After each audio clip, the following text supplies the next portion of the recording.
All right, guys, we're up here in the Hualapai Mountains. A little bit of snow fell yesterday and today. Snow is just easing up here, and we are testing out some winter gear. This USWE 18, the USWE Hajker 18, it's a Swedish company, so should be good for the snow. Myself and Robert planning on using another version of that pack for the Endeavor Team Challenge this year. I'm testing out some Fjallravens and these Salomon Quest boots.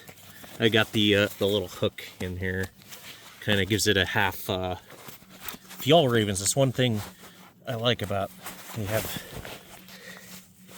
this little adjustable strap you can tighten, loosen around a boot as you need.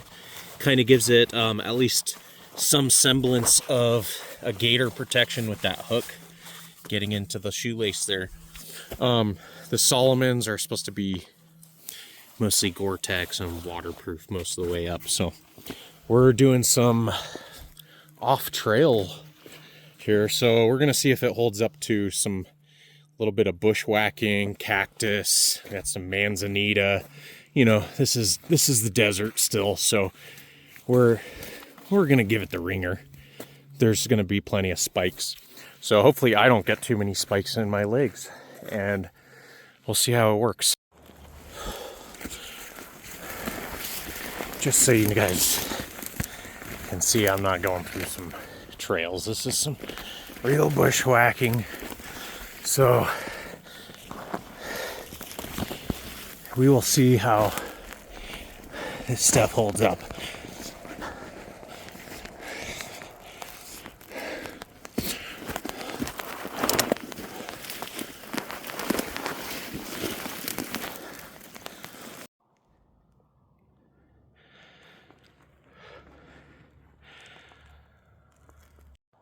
Okay, made it up this little hill crest here through the brambles, and just some on the trail notes. Or off the trail notes rather. These Salomon boots, absolutely love them. They are very grippy in the snow, in the mixed rock, gravel, soft foresty soil, pine needles. There's not much ice up here right now. I don't think it got cold enough last night, but I've used these in ice and they're amazing. The Fjallraven pants, great. The material is very thick. Have not noticed scraping up against any of these yucca type cactus, none of the scrub brush. There's lots of scrub oak through here with those real sharp leaves. Just typical mountainous brambles. I never test my luck on the prickly pear, but you know what's going to hold up to that. But found some detritus along the way, some old like bag that was laying out here, so taking that out of here. The USWE is holding up well, which is not a surprise for me. I've been using this in the more low desert terrain down there. We don't get much snow through the winter, but the material, it's got this cross-woven, almost like I'm assuming this is like a nylon weave, maybe with a sil nylon type of material. Holds up great. It's fairly puncture resistant. Obviously I'm not trying to like sled on the pack through here, but you know, this is designed by Swedes for, you know, kind of more cold weather like this. It's got the roll top with a separable waterproof bag there, which is great. That's what Robert and I, Robert picked these out. He's got the sharp eye for these. The roll top for our swim sections on races. You know, the idea is to cut down on some of the transitioning time. And I Haven't actually gone swimming with this yet, but so far I am loving this pack for a lot of reasons. The harness system is absolutely wonderful. I mean, it is like, you know, you can run with this pack on. Obviously, you know, it's hard to sprint in anything, but the way that this harness just cushions, absorbs, and when you have the waist pack cinched on, just magical. The harness system this is some space age stuff that they got with this. The plan too is to be able to use this detachable waist part. What I'm gonna have to do is figure out how to modify this to hold a bladder. USWE also sells more waist packs like this for like dirt bikes, motorsports, maybe even mountain bikers. That is my other option, is to buy one of those and then just sew some of this female Velcro on here. I contacted USWE. They didn't seem to have any answers, so we will go on the modding expedition here and see if I can't have a detachable runner's pack with a bladder. So either way, whether I modify this one or buy another one that's kind of already set up for that use from USWE, and then it's got this like little pouch kind of slide through, and then there's some Velcro in there, so figure out something. I do like how this thing cinches down. The roll top, you can do the traditional roll. I'm trying to do this one-handed here. And you've got this strap.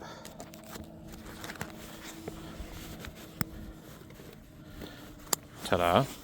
And then I initially thought these were to hold trekking poles here, but these little elastic bands come up on each side.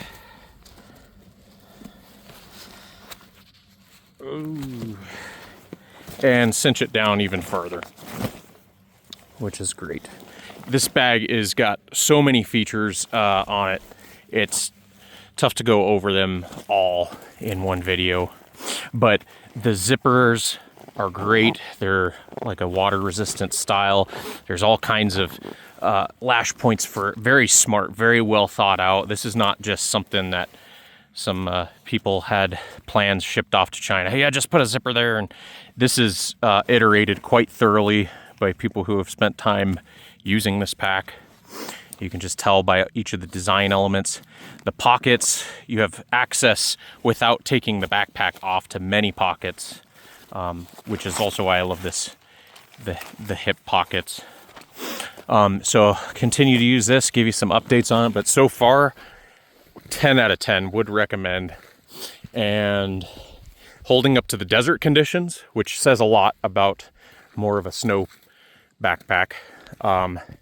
And I don't foresee any problems in snow country, as that's kind of what it's designed for. So all three pieces of gear today, enjoy them. Also, shout out on this fur hat. This is some cow and rabbit on the inside. There's a guy out of, I think he's out of Montana, Tomcat's Furs. Makes the best hats that I have seen in the United States. All handmade, good stuff. He's got like fox, just all kinds of amazing furs. Great leather goods. So obviously some cowhides, pretty strong. Rabbit furs, very comfortable. Very well made hat. Shaped very well, very warm, comfortable. Very well designed, well thought out. Craftsmanship, it's important. And you can tell when people make things that, you know, they take pride in. It's good to see. You want stuff that works well, does its function and does it the right way. And that's what we're out here today testing. So more update.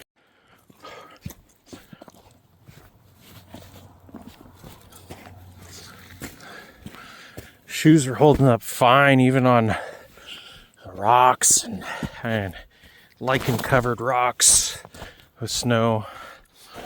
Steep through here. You know, I don't feel unsure footed at all. This is just, I mean, every angle of the shoe grips, whether you're using like edge of an ankle, inside of your toe somewhere, just grippy, like incredible. So definitely recommend these for the Salomons for some snow, ice, kind of getting into some like desert mountaineering type situations. Definitely hold up well. Feet are still plenty dry. I mean, there's probably only what, inch of snow here, but yeah, still very dry, very comfortable. They're also incredibly lightweight, which is nice. Okay, definitely going through a lot of slush, mixture of snow and very cold water through all these bushes and scrub oak and whatnot. So they're getting clobbered up. They're shedding water pretty decently. I have not hit these with any Greenland wax. I just ordered some and it's taken forever to get here. But I mean, obviously having cold liquid water on your thighs is cooling you down, but you know, they're still, I don't feel soaking wet. I feel cold because of the chilling effect of just having liquid water there in this kind of condition. But the pants feel like are holding up pretty well. Be curious when I take them off here in a minute. You gotta pay for the premium subscription to see that, guys. We'll see how much water migration there is through the fabric. If they come stock, I probably wash these pair maybe once, maybe twice. So I'm sure washing slowly deteriorates that wax coating that's inside of the fabric. And we'll see if there's some processes for how that works. But in terms of durability, pants get a 10 out of 10. Yeah, even stop some of the light yucca cactus piercings and stuff. Just really have held up well. So the fabric is very durable, very resistant to abrasions, cuts, scrapes. I mean, some cheap nylon pants would have been cut through several times over. So we will see how they do on the water migration. Boots held up great.